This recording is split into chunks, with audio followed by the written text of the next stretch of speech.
Nearly 2 decades of uncertainty, Libby is finally ready to move into a future no longer marred by the threat of asbestos-related disease. And while state and local officials will always have to keep contamination in mind, the widespread cleanup is winding down this fall.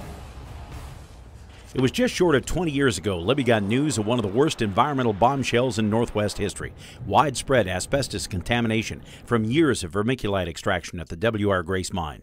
Instead of hundreds of jobs, hundreds of deaths would result from the crisis.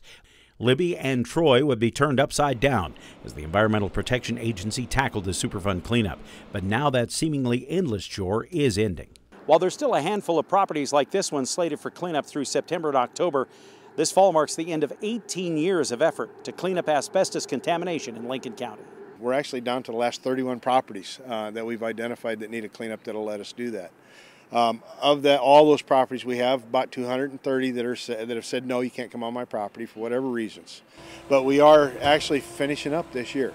The end of the active cleanup operations is a success, but one mixed with an economic impact.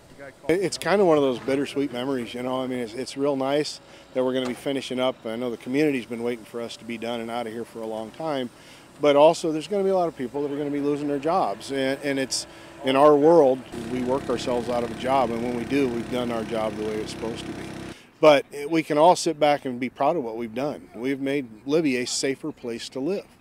Safer for people like Jack Meyers. He'd just bought his house the year the contamination was exposed in 1999. At first, he didn't favor cleanup, and unlike some, he didn't have to move. He actually bought donuts for the cleanup crew. To me, it was a kind of a baffling but an interesting process, you know. It was a very professionally done job, and like I said, with an engineering background, I could recognize good work. You have to have a clean bill of health if you think about future sales. There are 230 properties where owners opted out of the EPA cleanup for a variety of reasons. And what we've seen in the last few years is less than 5% of those properties even go to a cleanup anyways. So out of the 230, the most you'd have is 4 or 5 properties. So that's probably the good news of it. Over the next year, EPA will transition future cleanup responsibilities to the state of Montana and Lincoln County. Attention will turn to the 10,000-acre mine site itself, OU3, which already has been capped.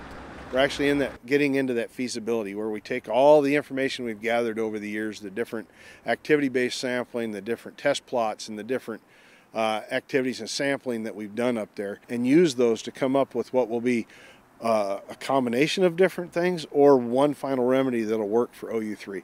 But for now, a celebration of sorts is queuing up in Libby. Syrian points with pride at places like the park, which used to be a heavily contaminated industrial site, and now hosts family reunions, the Blues Festival, and weddings. So it's really been one of those really good success stories for Libby, and something that I think people will hopefully look at this and not even think about asbestos anymore. Syrian tells me EPA also has learned some valuable lessons about working with people and communities doing the Libby cleanup, lessons which will help other communities with their own problems in the future.